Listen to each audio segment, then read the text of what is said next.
Happy Sunday, happy Sunday, family. Hope y'all are doing good out there on this Pentecost Sunday. As we celebrate, God get the gift of the Holy Spirit today. And so I just, hope you guys are doing well out there. And I hope that you don't mind if I just sing a little bit of something that was on my heart of something that I want to touch on. And it just goes like, by the hand of the Almighty, I've been set free, healed, delivered, made complete. Now I'm walking in victory. By the hand of the Almighty, I've been set free, healed, delivered, made complete. Now I'm walking in victory. Walking in victory. Walking in victory. Walking in victory. Got my joy back. I'm walking in victory. I'm walking in victory. I'm walking in victory. Got my peace back. Got my hope back. Got my joy back. Got my peace back. Yeah. Yeah. Y'all, God is so good. God is so good. But today I just wanted to come on and just give a little bit of my testimony. I know back in the day they used to have like testimony service and all of that, but I just really realized the strength and the power of testimony. And so I just wanted to give a little bit of mine with hopes that somebody can benefit from what I went through so that they don't have to go through it and just do better. So but yeah, so I noticed that this month is mental health month, right? And it's mental health is this big thing now, that it seems to be like have caught on and be this catchy thing in society where we're promoting mental health, which is a good thing. I definitely think that's a good thing because we are, mental is a part of us. But I just wondered, like, what about spiritual? What about our spiritual health? And with mental health, there is, it's all this promotion of therapy, and we see, promoting therapy in the Black community and just therapy period, which is good, which is definitely good. But what is therapy? Like, what is therapy? And for me, from my experiences, especially this year, I just realized that I feel like therapy is vulnerability, right? Therapy is the ability to be vulnerable, to tell my truth, to tell, what I'm going through. And a lot of times we go see a therapist because there's somebody that's separate from our family or people that we know, because we may feel like it's easier to be vulnerable and 100% transparent. But I really think that the strength really comes in vulnerability, to be, to be honest and tell the truth. And so what I realized is that my testimony has been my therapy, and it's become my therapy. And because I don't know if you guys, if but so this year, the beginning of the year, I was in the hospital, 3 different hospitals, 4 times. And what I realized is that I actually in like these mental facilities, and to the world, they were saying I was having what you would call a mental health crisis. But something in me never really fully identified it as that. And I always said that I was having a spiritual breakdown for a breakthrough. And like coming out of that, like I felt like I knew what I went through, but I couldn't explain it. It was just so much going on. It was confusing. But while I was in the hospital, the hospital staff could only relate to, giving medicine and giving people shots and like a mental breakdown. And I literally, saw people that I felt like, I was battling my own demons. I felt like I saw other people that were battling demons, and just all kind of things that couldn't be summed up in just mental, and just giving somebody a medicine, or forcing us down and giving us a shot, which is something that happened to me and I saw happen to other people. And so it was really kind of like sad to see, but I knew that, for me, I was going through something spiritual. And the way that I knew it is because last year I had got to this place where I was, seeking God heavy, because I just felt like I saw, like, with, COVID-19 and everything going on in the world, I just felt like I saw a lot of evil. But I was also, on one hand focused on God, but on the other hand, I was all over the place. And so what, coming out from that, I realized that I should have been focused on God and should have kept my focus on him. But in the midst of what I have now identified as my spiritual warfare attack, the enemy basically took advantage of me. Like, so he took advantage of guilt that I had for, past wrongs and things that I had done in my life, past sins that I had done in my life. And because I was in renewing my relationship with God, I realized that I didn't know at that particular time that I didn't really feel it, that God really lets go of our, when we ask for forgiveness, he forgives us and he lets it go. But I was holding on to that. And so the enemy basically was able to use that to taunt me, and basically to use that to his own, whatever he was trying to do to destroy me. And so he also brought up things that I had exposed my mind to. And I think, this is why, God has not, I realized that God given us the spirit of fear, but I had exposed my mind to a lot in a lot of different areas with, stuff that was on the news and stuff that was on social media going on in the world and COVID. And a lot of that stuff came up. And like, for instance, I remember this one girl talking about, basically, like, I was watching these different prophetic words, and she was talking about, she saw, basically the spirit had came to her and she saw Jesus, and he was black and he had dreads and all of this. And I'm sitting here listening to this, and I remember in my spiritual warfare attack, basically the spirit coming to me and saying, which are you going to choose? Jesus? Are you going to choose this depiction of this black guy with dreads and all of this?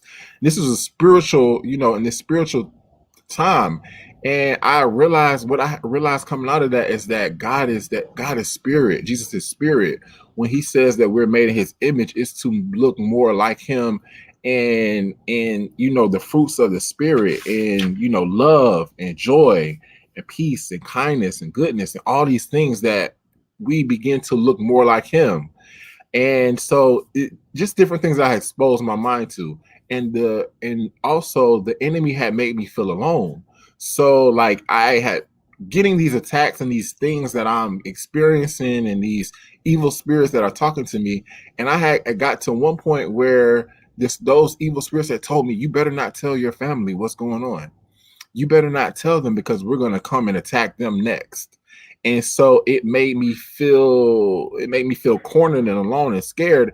And so what I realize now is that was just a way for my for their attacks to continue, for them to keep me in that state and to keep me from getting free. But what I realized is that while I was in the hospital, for me, it was reading the Bible was really what healed me, because that guilt, I had guilt from a large part of my life, from how the enemy had a hold over us, over this certain part of my life. And I, had never let that go. And so in it, I needed to renew my relationship with God. And so this is something that I was doing starting at the end of 2019. But what I really realized is that I needed to be in his word, getting to know him. And it's just like any other relationship with a human being. As we, get to know people, like we talk to them and we get to know them, we ask them, their likes and their dislikes and their wants and desires. And it's the same way with God. And, he has given us, the Holy Bible, and to read and to get to know what he wants. I truly believe that God is just so big and so mystic, that all of, we see throughout humanity that people have always, dreamt and wondered upon God. But I think he's so big that we can't fully grasp him unless, you know, if it wasn't for his word, we wouldn't be able to have as good of a grasp on him as we do now. And so I realized that all these ways that I was focused on other things, I should have been focused on him. And but on the other side of that, you know, coming out of it, he gave me peace. He gave me peace when I was still scared to think about everything that I had went through, and I didn't fully understand what I had, you know, what I had gone through. The word says he'll give you peace that surpasses all understanding, and that's what he gave me. And then the crazy part is that he turned around and gave me understanding. And this is something that just happened this week. And, you know, I realized that he put different people in my life for me to talk to. And I bared my soul. I bared like everything. I exposed, like, I just, for me, and it's not to say that it has to be done this way, but for me, I just talked about things that I had kept hidden in my heart and everything. And it just freed me. It was a freeing experience. And so that was my therapy. And then, you know, I had even got to the point where I was began to start discerning, you know, things that happened to me in that time frame. And I realized that you know, one of the spirits had told me to take down, like, you know, that what I was doing in fashion and modeling and stuff was evil. And I began to take down, you know, different pictures. And then what I realized is that I saw these pictures that I had from last year from Fashion Week. That was one of my greatest accomplishments, having finally, you know, after all the years of doing it, having finally made it to, you know, Pier 59 and, you know, being in the show. I was really proud of it. And then I saw on my Instagram that I had deleted it. And I was like, wait, that wasn't God. God didn't tell me to do that. It was nothing wrong with those pictures. They were made in the right spirit. And so like I literally started crying. And so I realized I have to repost this because I'm now basically I'm in more of a healed state. So I understand what's going on. And then God sent me an old friend that's that very same day that I, you know, talked to what I had gone through with this spiritual attack. And he was confirmation to me, and it gave me comfort and it gave me joy, and he understood me because it just had seemed like for so long I was dealing with people in the hospital and, you know, psychiatrists and therapists and just people that only saw it as a mental thing, but it was spiritual. And he had been through something himself where the enemy had told him to kill himself. And but the difference between, he had the word in his heart to be able to speak to that thing, to send that thing back to the depths of hell where it came from. And so in me, I was in more of a vulnerable state, and so it took advantage of that. And so I'm just, you know, grateful that God saw past all my flaws, and he saw past all my, you know, my sin and just being all over the place and seeking him, but focused on the enemy. And I should have been focused on him, but he saw my heart. And I'm just so grateful because he protected me. And he's healed me and he's made me whole. And you know, I realized that the enemy, I was stepping into my, I feel like I had, you know, for a long time I've been searching for purpose. And last year, one of the things that I had said is that I felt like I finally had identified my purpose. And I was listening to this pastor Noel Jones, and he was just talking about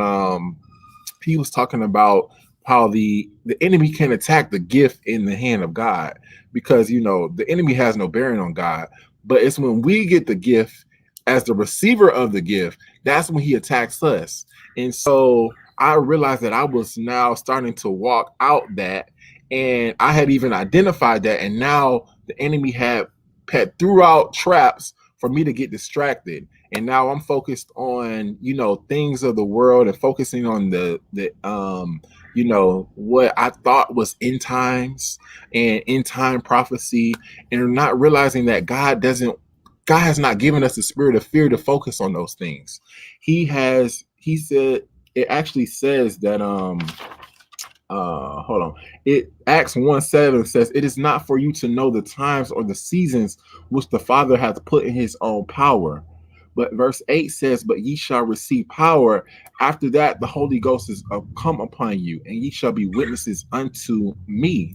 So it's not for us to be fearing and, you know, trying to figure out, all these things. We just have to let God be God. And that was the lesson that I had to learn. And that's the lesson why I feel like I went through my spiritual attack and spiritual warfare. But I say this in hopes that it'll help somebody, in hopes that you'll let God be God in your life and that you'll get to know him, because he truly does protect us. And he when the enemy comes, you'll be armed and ready for whatever is coming your way, and you won't fall victim as I did. But I will say though that in all things, God works for the good of those who love him and are called according to his purpose. So even though the enemy meant this for my bad, God meant it for my good. And he's given me other gifts, like he's blessed my voice and, through the situation, because I was singing to give me joy throughout this. And just different, God is just so good. And so I just had to come on here and just give him praise, give my testimony, because Revelations 12:11 says they have triumphed over him by the blood of the Lamb and by the word of the testimony. And I just want to let somebody know that your testimony, it can be your therapy. My testimony was my therapy, and that's how I overcame.